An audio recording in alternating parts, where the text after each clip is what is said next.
नमस्कार राम राम मंडळी. Konkan trip day 1 मध्ये तुमचं स्वागत. रात्री 12ला घरातून निघालो होतो. ब्लॉक करायची थोडी सुद्धा कॅपॅसिटी नव्हती. महाबळेश्वरच्या घाटातून येताना सगळ्यांनाच उलट्या झाल्या होत्या. मॉर्निंगला सगळ्यांना अस्वस्थ वाटत होतं आणि आमचं पहिलं स्पॉट होतं दिव्यागर बीच. रूमवर फ्रेश होऊन निघालो बीच कडे.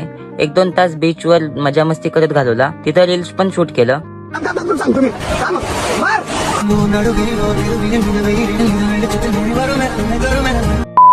रील शूट करून नाश्ता करायला आलो. सगळ्यांनी मॅगी मागवली.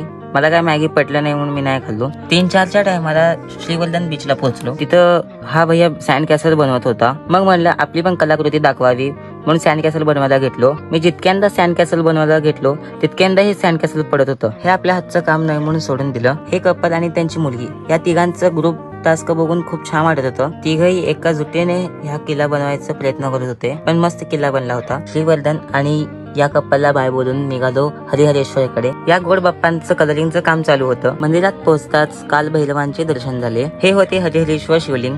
हरिहरेश्वरची माहिती विचारून निघालो पुढच्या डेस्टिनेशनकडे. या स्मॉल शिप मधून आम्हाला नदी पार करायची होती. या शिपमुळे आमचा खूप टाइम वाचला होता. संध्याकाळचा चहा पिऊन घेतला. सगळे बीचवर फिरून खूप थकले होते. मी ब्लँकेट आणलो आणि मलाच ब्लँकेट भेटले नाही. रात्रीची खूप थंडी वाजणार मला वाटलंच होतं.